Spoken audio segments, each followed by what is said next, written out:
Halo teman-teman, selamat datang di Bandung dan bertemu kembali di Tunji Stories. Pada kesempatan ini, Tunji Stories akan berbagi cerita tentang asal-usul penamaan kota Bandung. Seperti yang sudah kita ketahui, Bandung adalah ibu kota dari Provinsi Jawa Barat. Kota yang indah ini mempunyai banyak julukan yang sudah sangat familiar di telinga kita.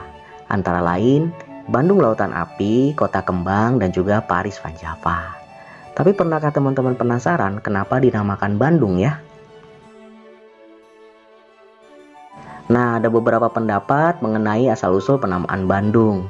Antara lain, berasal dari kata bendung atau bendungan, berasal dari filosofi Sunda yaitu ngabandungan Banda Indung, dan berasal dari sebuah perahu yang bernama Bandung. Berasal dari kata bendung atau bendungan. Sekitar 105 ribuan tahun yang lalu, Bandung merupakan sebuah danau purba. Terbentuknya danau purba pun ada dua versi.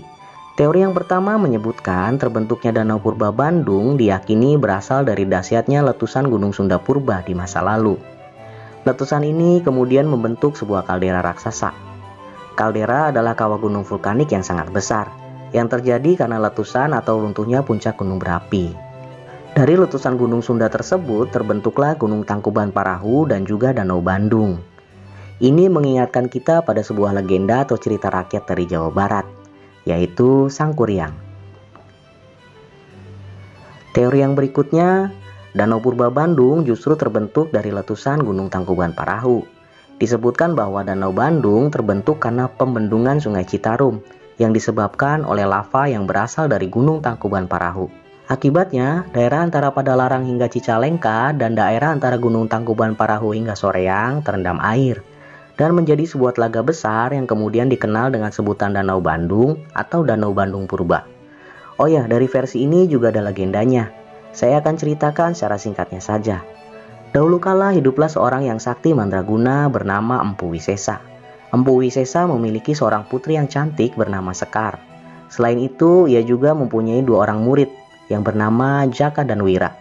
Mereka dirawat sejak masih bayi karena terlantar akibat bencana meletusnya Gunung Tangkuban Parahu. Setelah dewasa, kedua muridnya ini bermaksud menikahi Sekar. Untuk memilih salah satunya, maka Empu Wisesa mengadakan sayembara. Siapa yang dapat memadamkan lahar gunung tersebut, maka dialah yang akan menikahi putrinya. Jaka menganggapnya sebagai sesuatu yang mustahil, tetapi Wira dengan bekal kesaktian dari gurunya peruntukan bukit dengan tangannya sendiri membendung Sungai Citarum. Lahar pun berhasil dipadamkan dan aliran air sungai itu membentuk danau.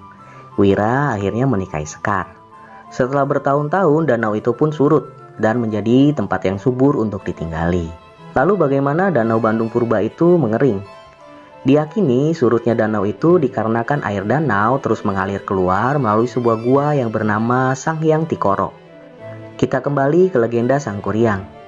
Dalam legenda disebutkan ketika Sangkuriang marah karena telah dikelabui oleh Dayang Sumbi, maka ia menendang perahu buatannya hingga terbalik dan menjadi Gunung Tangkuban Parahu.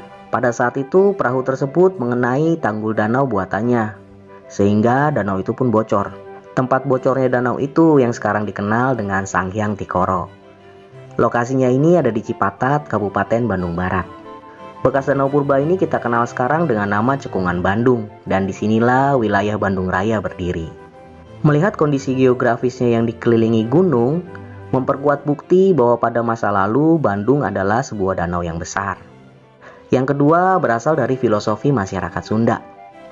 Bandung berasal dari frasa ngabandungan Banda Indung. Ngabandungan berarti bersaksi atau menyaksikan. Nungabandungan berarti yang berada di atas atau di langit, yang kemudian disebut Wasa atau Sang Hyang Wisesa. Sedangkan Banda adalah benda dengan pengertian yang sangat luas, baik itu makhluk hidup maupun benda mati yang ada di suatu tempat. Indung sendiri adalah ibu, yang bisa juga diartikan sebagai bumi atau ibu pertiwi. Jadi ngabandungan Banda Indung bisa diterjemahkan secara mendalam, yaitu tempat segala makhluk hidup serta benda mati yang berada di tanah ibu pertiwi disaksikan oleh Sang Maha Kuasa. Yang ketiga berasal dari sebuah perahu yang bernama Bandung. Ketika VOC dibubarkan, maka kekuasaan atas Nusantara pun diambil alih oleh pemerintahan Hindia Belanda.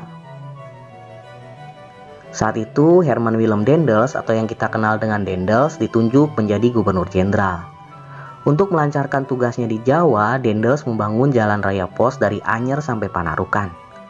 Untuk mendukung hal tersebut, Daendels menulis surat pada tanggal 25 Mei tahun 1810, meminta kepada R.A. Wiranata Kusuma II atau yang dikenal dengan Dalem Kaum, yang menjadi bupati saat itu, agar memindahkan ibu kota kabupaten dari Dayakolot atau dulu bernama Karapia ke Cikapundung.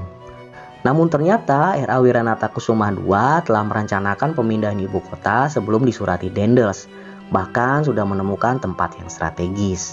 Artinya pembangunan kota Bandung bukan atas prakarsa dari Daendels. Oleh karena itu R.A. Wiranata Kusuma II disebut sebagai pendiri kota Bandung. Nah, saat pencarian itulah R.A. Wiranata Kusuma II menyusuri Sungai Citarum dengan menggunakan dua perahu yang diikat berdampingan, yang diberi nama Perahu Bandung. Kemudian pada tanggal 25 September tahun 1810, Bandung diresmikan menjadi ibu kota baru. Dan pada tanggal itulah ditetapkan sebagai hari jadinya kota Bandung. Oke, sampai di sini dulu Tunji Stories kita kali ini yang membahas asal-usul kota Bandung. Semoga video yang singkat ini dapat menambah informasi dan pengetahuan. Terima kasih.